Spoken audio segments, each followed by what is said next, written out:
It's 3 o'clock in the morning and you're on patrol. In a dark parking lot, you see a suspicious vehicle and you pull in to investigate. As you step out of that car, shots are fired and you are in a life or death situation. Are you mentally and physically prepared for the aftermath? This is LEO Radio, and my name is Jim Harris. With me today I have Jennifer Schwester. Jen, can you give us a little bit about you and what you do? So one of the hats that I wear is as a certified yoga instructor, and I've been doing that for over 8 years under the name of Jenny Zen Yoga. And today we're going to be talking about tactical calm. Tactical calm. Tactical Okay. calm. So how mindfulness and breath work can make us better first responders. Okay. So before we get into all of that, let's talk about how you actually got into this. Okay. So as I'm a full-time teacher, full-time parent, in a relationship, have a house, dogs, all of the good stuff, regular life. Regular life is stressful, and we constantly take on more than we can handle.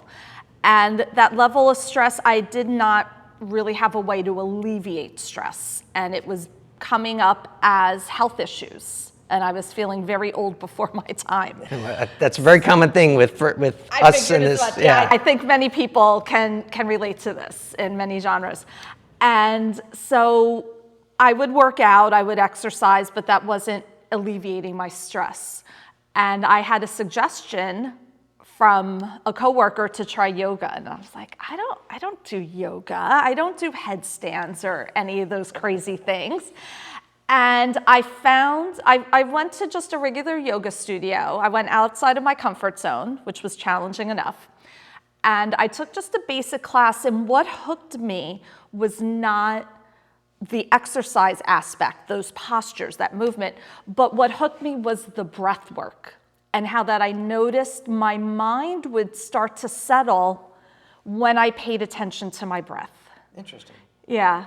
Now, before we get into all of it, Okay. One of the things that the people are going to say is, you don't know anything about us. We're a different breed. Yes, but you are. You are truly connected to not only law enforcement, but all first responders, because you have a husband who is not only or was not only a police officer, but was also a volunteer firefighter. Yes. And then after retirement, even before retirement, he was an EMT and then stepped into the paramedic role, and then he became a full-time paramedic. So you actually cover all genres of first responders. I have, and my sister is a dispatcher too. So I now have it. I have the bingo card. Okay. I win. So you Sorry. have the bingo card. Yeah. All right. So you fully understand the life of the emergency responders' family, because a lot of people just think, oh, it's the first responder, and we have to treat the first responder for their mental health and mental wellness. But a lot of people don't really understand it's what that person brings home to the family dynamic. We actually, our interactions with our family continue to evolve the family dynamic as we continue in that relationship. Yes. And if we don't keep that one catalyst healthy and aware of what's going on, it could be very damaging. Exactly. And we tend to think, oh, I can separate my work life and my home life, and I don't intersect those. But that's not humanly possible, right? Emotions that you feel, situations that have happened to you at work, no matter what the job is, but especially as a first responder, when you come home, your reaction to the people in that house is going to be reflected from that. What happened in your day? And that happens to me as a teacher. Also, I ask my family, you see me sitting in my car for a few minutes before I enter the house, please don't run out the door and tell me what happened during the day or what's broken. I need a few minutes until I can come into the house and deal with these situations, because something always happened. Yeah, and you're 100% right, because when they come back in, the typical response is, I'm not gonna burden my family. I'm just gonna sit all by myself. Right. And then you internalize it. Yes. So many different factors are playing in right there. Number one, your family doesn't know every aspect of what you go through during the day, nor should you have to always share all of that, because some of that is a lot. That is a lot, or maybe it's not the time that you want to talk about it, but they don't know. It becomes a personal, back and forth. Oh, somebody comes in the house and doesn't talk to me. Well, what did I do? Right.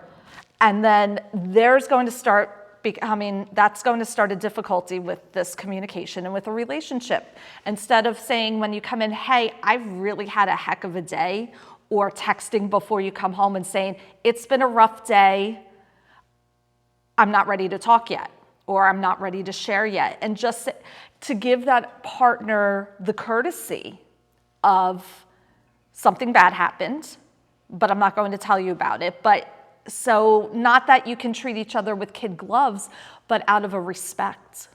It's almost like a self-awareness of, I understand something's going on with me. Right. Being self-aware. Right, and being self-aware, there's that foundation of mindfulness, understanding that something's happening, maybe not understanding the what or the why, but it's just there. And I'm having an emotion, or I'm feeling a certain way, and noticing that, and not judging. That's the other thing too. We have emotions, we have reactions, we're human beings, this is what our brains do. So just be aware, where is this happening? What is my thought?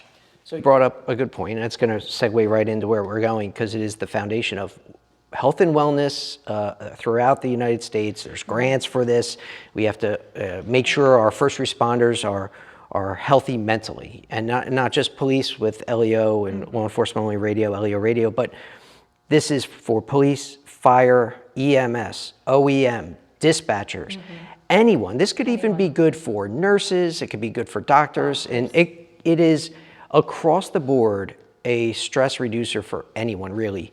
Yes. But we really focus for us, for our purposes today, on the first responder aspect. And one of the key terms that we always hear with health and wellness right now is mindfulness. Right. So tell us about what mindfulness is. I'm actually going to start with what mindfulness is not.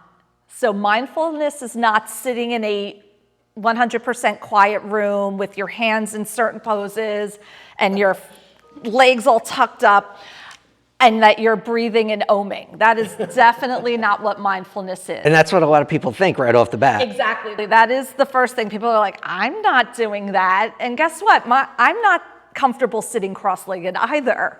And I've been practicing yoga for a while. So that's a different portion of this. But with mindfulness is just noticing, hey, this situation's happening and maybe my shoulders feel really tight, or I feel sick to my stomach, or my brain keeps thinking about things that happened earlier, or it's waking me up in the middle of the night having these thoughts as your brain is trying to work through everything that happened.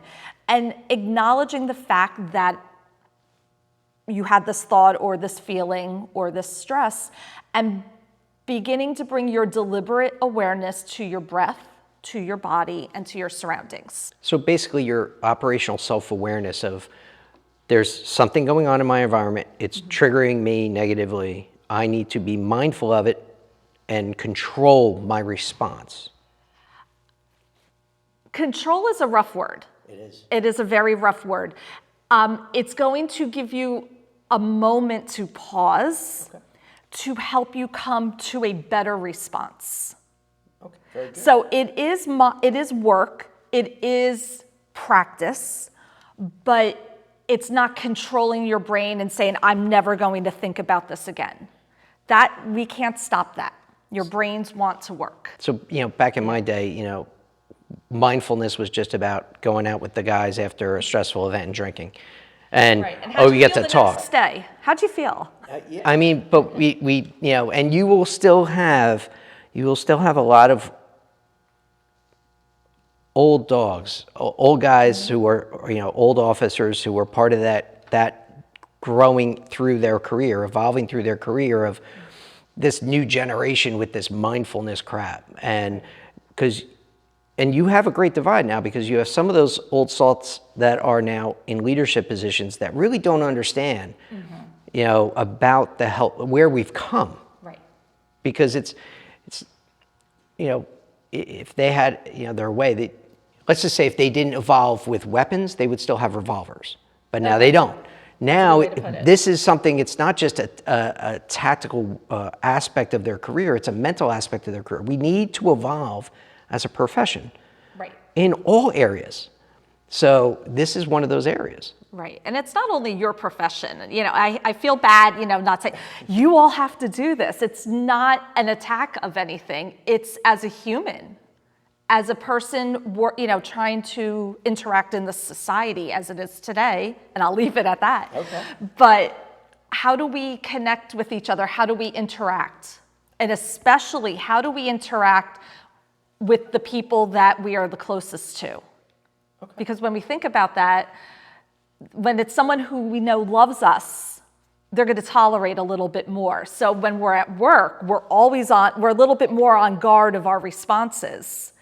And at home, we might not be. Okay. That's a good point. Now let's go back into that work realm because, my initial scenario was setting up an initial response to a threatening incident where I'm immediately going through a response, or maybe not immediate, it could be shortly after, but I might be feeling something. So you get into that stress response. Yes. So you're having that adrenaline dump so that you'll be stronger and faster to deal with the situation. Your cortisol levels are going to rise, and all of that cortisol is helpful in that situation because it will help us to react and to do that job that you've been trained to do. But part of the costs of that is tunnel vision, right? You're only focused on that. You're not hearing what else is going on around you. Your focus is on that one part. And afterwards, you might not be able to settle down. You might not be able to make a decision because that cortisol level stays high for such a long time. And when you're still in that stress state, you're in that fight, flight, freeze or fawn. How are you going to deal with this situation? And then later on, if you're still very hyped up and tense, somebody might just bump into you by accident and you're like, what's going on? When that might not really warrant that type of response. Yeah, that initial stress response immediately after, and it's different for everybody. Everybody's an individual, but they go through that fight or flight. They go through that tunnel vision, that auditory exclusion, and in that situation, you're hyper focused on certain elements of the environment. So, there could be memory gaps. Like, what was he actually holding? Was anybody else around you? So there's a lot that play into this, and having that moment of self-awareness and mindfulness to say, what can I do right now? And as you were saying, like breathing is one of those techniques that you can use. Right. That's the first thing. Your breath happens naturally. We don't control it, but we can also control it. So it's the one faculty that happens to us as a person where it does it for us, just like our heart beating. But when we notice something's going on, we can use a specific type of breath to help us to settle down. Okay. So a lot of people may be watching this and like, how does Jenny from Jenny Yoga know all this? Where does she come up with this? Is this her idea? What's the background of all this? Where's it come from? Okay. Well, not all of this is my personal idea. Not going into the history of yoga, which has been around for millennia. Okay, before we had scientific evidence, we now have scientific evidence, and it started with a lot of military research of how do we help our special operations teams? How do we help them with cognitive performance training?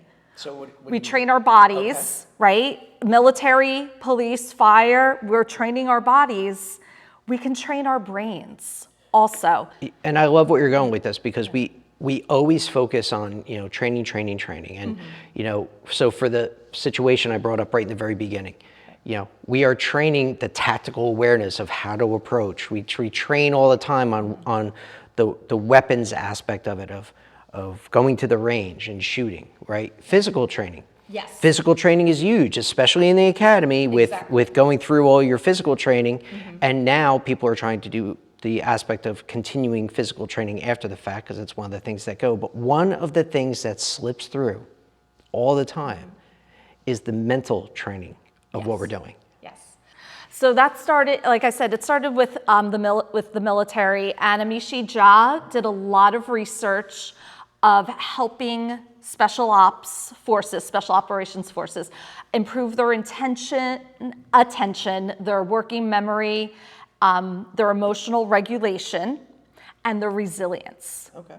Because they're in very high stress situations where there's a lot of lead up time and the actual act might not be a long period of time. It's very short. And then how do you return back after that? So this is going to play directly into what we were talking about earlier about what mindfulness may mean to some people, and how some people right off the bat is like, oh, this is a soft technique. Why do we need this? You know, the military's doing this. Special forces are doing this. They have been doing it for many, many years. It's not something that just started yesterday. Okay. They've been doing this for quite some time. So your call comes through. You're getting some details as you're driving to that scene. You're still in your car, so you're trying to pay attention to your directions, that you get to the right place. But your brain also starts preparing, and your body starts preparing, what do I need to do when I get there? And that's when all of those stress hormones are starting. Your cortisol is going to rise up. Your adrenaline is building up because you're going to get that adrenaline dump for the energy that you need to do your tasks. And as you're sitting in the car, you don't want to just throw open your door and spring out. You want to have your mind going through, what do I need to do? And then the first way to do it is maybe to take a deep breath in through your nose, and breathe it out of your mouth. And what that's going to do is going to help to activate your parasympathetic nervous system. It's activating your vagus nerve. So when we're stressed and tense, our vagus nerve gets really, really tight. It's a very long nerve in the body. I won't go into too many details, but it connects from the brain into all of the organs in our torso. Okay. And so when we're under stress, when we're scared, when we're nervous, which you might also be, it's okay to say that. When you're going don't to a call, don't tell them that. Anyone, I know, but it's okay. But that vagus nerve is going to clench. Okay. Okay. And that's starting to put you into that fight or flight situation. So that deep breath, that deep belly breath, in through your nose, get in as much air as you can, and then let it out of your mouth. It could be quiet or loud. Okay. Some people like loud breaths, some people don't. You might not want anyone to know, so you could do it very quietly. That gets you started. That's going to start to keep your parasympathetic nervous system a little bit settled, even though you're prepping, your sympathetic nervous system is going to be getting ready for the scene. So one of the things you're bringing up is something that we actually always do, but we're not mindful of that it. You're doing it. Like having that aspect, So one of the things you're bringing up is something that we actually always do, but we're not mindful of that you're doing it. Like right. Having that aspect, I remember I was just traveling with the family. It was a 3.5 hour ride. We did what we had to do. The next day we're driving back, and traffic is just crazy. Mm-hmm. Just traffic. Yes. And my wife, Anne-Marie's like, "What's the matter? Why'd you take that deep breath?" And it was something that I'm like, actually nothing's wrong, but it was me I needed that deep breath for that moment to be like, what's going on? You noticed, you had a feeling, you started to become mindful and aware of something was going on in your body. And you have this natural ability. We all have this. You took a breath. Yeah. And you noticed it and said, okay, it's the traffic. And can we control the traffic? Absolutely not. No. Never. I wish I could. Well, wouldn't that be nice? Little Jetsons, cars flying everywhere. Definitely reduce my stress. Right. But we have this, and this is the everyday stress. This is not even our work stress or dangerous situation stress. So to work this into pre-training, because we train as we fight like we train. Right.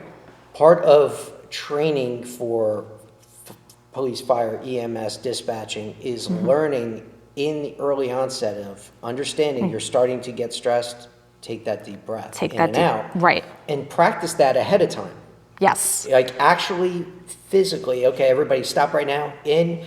Because it's funny, out. right? When you were saying you take a deep breath in and you started to, I automatically just started to do it. That is another thing, right? That's a natural thing. So sometimes even as a teacher, I use that in my classroom when things are starting, I notice things are getting a little wonky, and people are getting off task. I might just stand there and take a few deep breaths. Yeah, it's And contagious. because it's a good contagion. Yeah. It's a very good one that we want to have. Because not to get very crunchy granola in a way, but we're all connected. We're human beings and we thrive on interaction. And so even though we might not be thinking we're doing what everybody else is doing, we do. And then you might become aware of it. And that's a positive breath that you can bring and a positive action that you can do to help other people. Maybe you have a partner in your car. Maybe you come up to a scene and there's, I won't say which agency it is, but everyone's running around like crazy.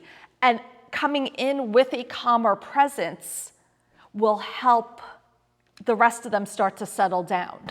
And that is actually something that we teach. We teach that one of the aspects of a true leader is that it's a person who looks calmer and calmer as things get worse. Yes. Because that aspect of calm is contagious. The aspect of, I'm going to take a deep breath. I'm not going to instantly react. Right. And taking that deep breath, that's your pause. Yeah. That's that pause that will let that better reaction come out. So true. And we teach these techniques, actually, we do the promotional preparation for people taking their promotional exams. We actually teach, and I didn't even know we were teaching it, but we're like, I knew you were when doing you sit this. down, you take a deep breath in and deep breath out before you even open that book and pick up your pencil to start taking that test, because it will relax you. And Exactly. Because there's test stress.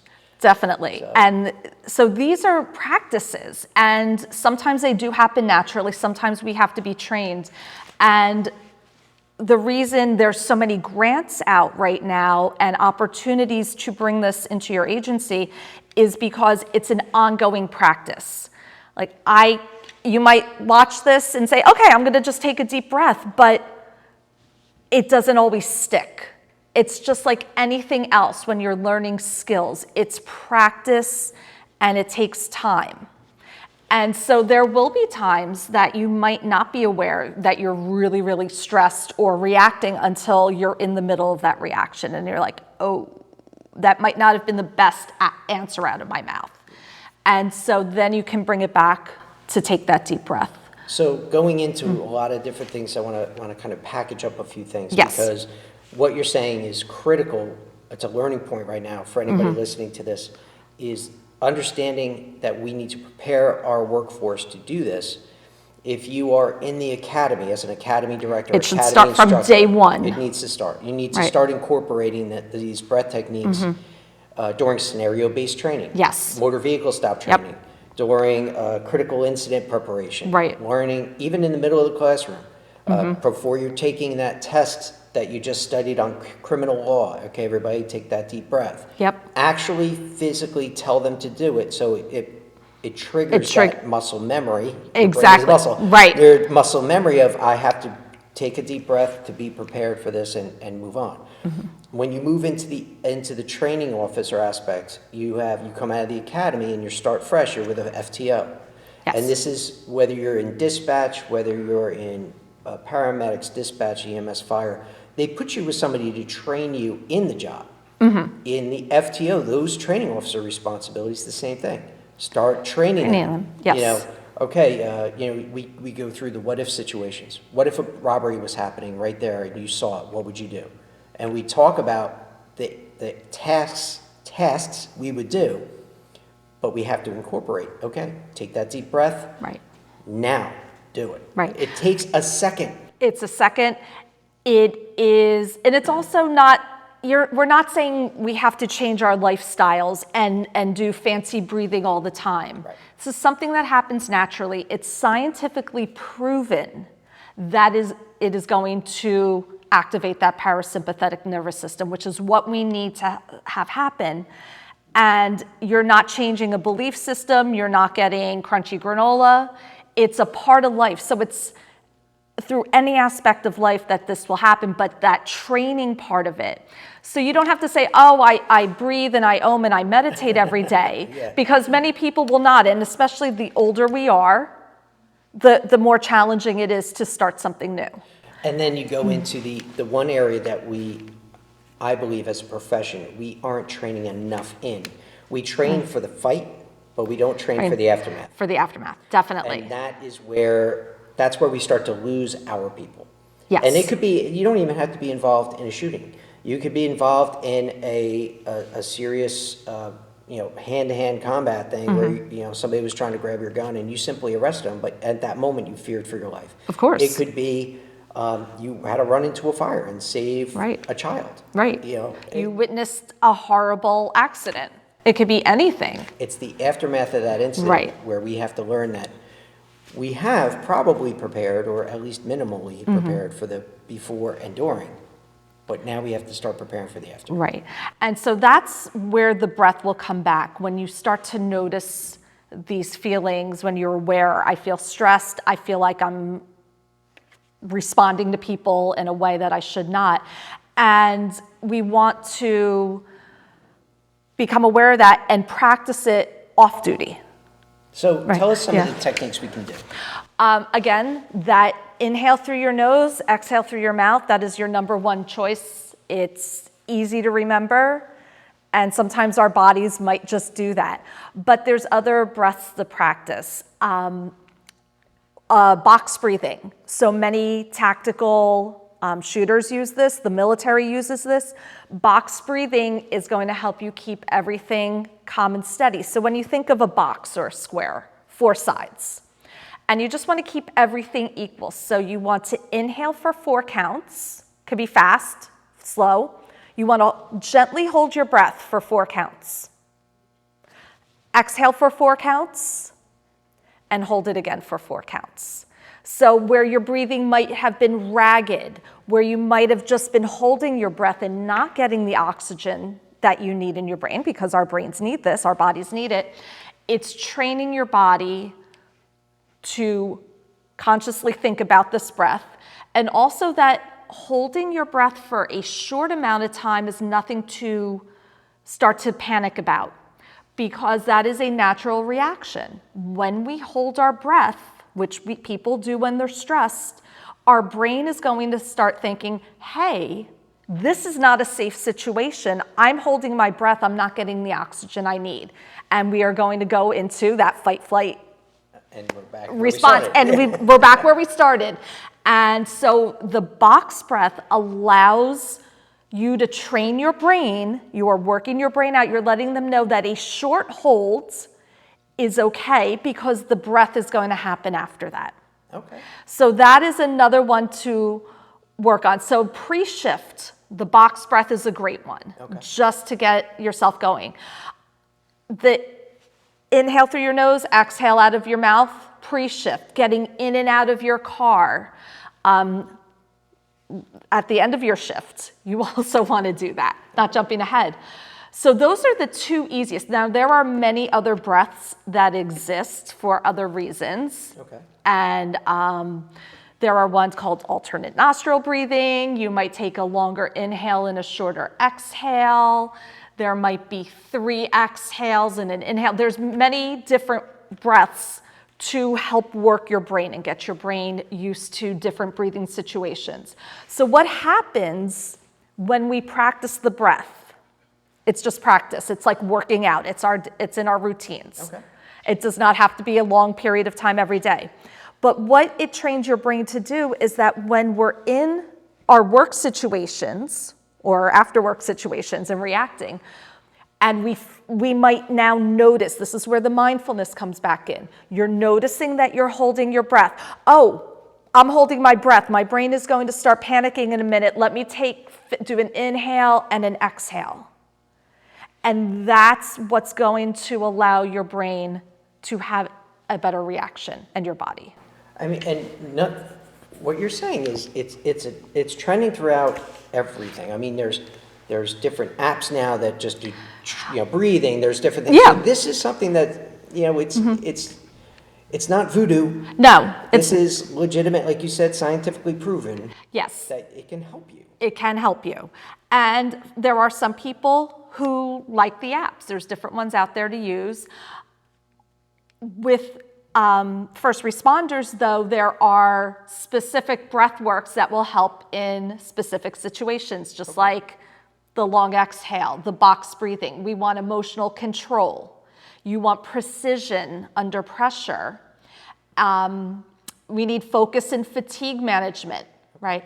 When our brains are just all over the place because maybe I'm juggling a couple different cases as a detective, take that deep breath in and let's focus again. Corrections officers, you are always hypervigilant because there's always so much that could be going on around you. Yeah. And dispatch, how do you recover between calls? Because you might only have a moment to reset until that next call comes in. So how do we help to lower those cortisol levels and let our brain refocus? Now, I love where you're going with that stuff just between calls, like dispatch. Yeah. Even when you're on a call, listen, everybody's experiencing that trauma differently. Somebody's experiencing a trauma, they call 911, 911 dispatch picks up, and you're like, what an idiot! And listen, sometimes people are idiots, but it's not their fault. No. Because they are going through a trauma, they don't know how to process it and verbalize it, and you're thinking they're an idiot, they're really not. They're just experiencing it. So in that moment where the dispatcher is feeling so frustrated about the other person on the line, this is a great technique to just take a breath. Right. In, out, and be calm and ask then an respond. intelligent question or ask an intelligent response because your career's on the line. Yes, and it's recorded. And it's recorded. In another situation, right? An officer's being recorded out in the field. Somebody has a cell phone in their face and they're pushing buttons. Rather than jumping into that response that could cost you your career, take a deep breath. Take a deep breath in and let it out. And then respond. And then respond. It gives you that pause. Right. The longer the pause, the better the opportunity for a better response is coming out. Yeah. And if anyone would like to delve into that, I'm not going to go into the story, but Viktor Frankl is the name you'd like to read about. All right. Yeah. So what are some of the things like, I don't have time for this. Right. We already demonstrated it takes less than 30 seconds to take this breath. I'm sorry, because that's going to be the number one objection.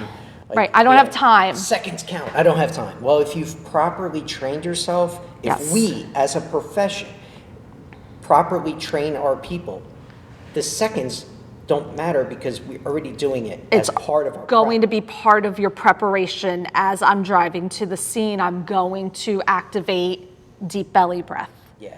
And having that training and seeing also your FTO and your leadership doing that really helps. Sidetrack, as a teacher, one of my former principals, when he was always given a difficult question at a faculty meeting, he would take a sip out of a bottle of water. Because guess what that gave him? A pause. Yeah. So the breath wasn't as apparent, but the gesture I started to pick up on. I'm like, oh, he's pausing to come up with a better answer. And that's good. And that was good, right. And it also made us think, okay, he's really actually trying to reflect on it and not just saying, you asked this question for the past 15 faculty meetings and we're still doing this. Yes. Right. So we want that. And so as we start to work on this during our training and our preparation time, when we get to the end of the shift, you also want to consciously delineate, this is my work situation and I'm moving back to my home situation. So if you've been in your patrol car most of your shift, you do want to do some small movements. You're not going to go to the gym, you're not going to go run 5 miles afterward, but you do need to stretch, right? When we're sitting a long time, our hip flexors are going to get tight, our lower back gets tight, and some of the work injuries that happen are getting in and out of the car. Yeah, so again, absolutely. being mindful, how instead of just sliding your body out, am I turning my body to then have a safer exit? And again, this works for everyone in first responder fields because you're sitting. Yeah. You're sitting in an ambulance, you're sitting at the firehouse, you're sitting in the dispatch office. Sitting at your desk as a Everyone's detective, sitting at your desk, right. You need to get up, you need to walk around, and that also needs to be built in to a daily schedule. We want blood flow coming down to our legs and our feet. So, and a lot of everything we were talking about, all beneficial, and even we were talking about how taking that pause, taking that breath, it gives you a better response. But there's so many more benefits to just doing this. Like, right now, everybody's tracking sleep scores. What's your sleep score? How well did you sleep? What's your daily readiness, right? So if your cortisol levels are high, you are not going to get good sleep. So when we think about perhaps you work Monday to Friday, and I understand that's not a typical schedule. Let's just say you even work 9 to 5 Monday to Friday, okay? But you work in a very high stress environment. So Friday night, maybe you're just on the couch staring. Sometimes that happens. And then it's the weekend. Well, I want to hang out with my friends. I want to go see family. I want to be social. Well, we're going to stay up past our usual bedtime, right? So maybe we're not getting enough sleep. We might be getting enough sleep. We might get extra sleep in the morning. So we're also throwing off our sleep cycle. And perhaps that cortisol level, it takes a good 48 to 72 hours before your cortisol levels will start to lower. okay. And then we get to Sunday, and Sunday is also, I'm going back to work this week. What else has to get done? Yeah. So we've never let our cortisol levels go down, which is going to keep our blood pressure high, which leads to other health issues. We're not always getting true sleep where we're starting to catch up. And just when we're starting to maybe catch up and come to homeostasis with all of our bodily levels and where we should be to function, we're right back into that stressful situation. Yeah. And so that's the long term, but even going from call to call to call to call, you're never settling down. And so when we're not getting good sleep, when we're having, our blood pressure's high, we're having health issues, our resilience to any situation of moving through these challenging job calls that we have Right. is going to be more difficult. Dealing with regular life is going to be challenging. And that also leads to burnout. Yeah, you know? absolutely. So all If these you're always breathing techniques right, is are gonna going help. they're going to help. Is it going to solve everything? No. Is it going to improve? Yes, because we cannot eliminate stress, right? The best operators know how to regulate their stress, and they know how to regulate it through practice, and that practice does not have to take long. It can be as simple as the in and out. It can be as simple as that 4-count box breath. Right. But your nervous system is tactical equipment. You need to train it like you train every other critical skill. I 100% agree. Yes, good. Yeah, I totally agree. Like, Right, this yeah. is a critical skill that we Right. need to start incorporating in. Right. And even if it's sporadically throughout the day, some people might feel, I would like to try to use an app and sit longer. Some people might like to go to a class, whether it's a yoga as an exercise class or a true yoga studio class. That might be something you work up to. It doesn't all have to happen right at the beginning. And so if you're interested in learning more ways, learning more breathing techniques, getting connected with the right place for you to train and to train these critical skills, definitely please reach back out to. So yes, you can have Yeah. for this. Obviously, we will put things in the show comments. But, Yes. you could always reach out to J. Harris Academy of Police Training, Jenny Zen Yoga. Jenny Zen and Yoga. We can always connect and get people the help we need, because that's really what we're here for. Right. Helping make these connections, growing our network so that we can make this next generation and current generation Right. better than we were. Better than we were able to stay the course and want to still do it. Because when you're burnt out, all those reasons why we go into our chosen professions. I want to be a police officer. I want to be a teacher. When you're burned out, you are not giving your best self to the people that you're working with, nor to your home people. Yeah. And so we want to find that balance. Absolutely. And The cost it has to your family first, and Mm-hmm. we're always like family. But if you aren't mindful of what you're going through, Yes. the cost to your family and you will be the biggest price you pay. Exactly. And with that, I'm going to end. I want to thank you very much for coming. Thank you for having me here you today. again, and- I would love to be. All right. If you have any questions or comments, please feel free to reach out to us, and we'll see you next time on LEO Radio.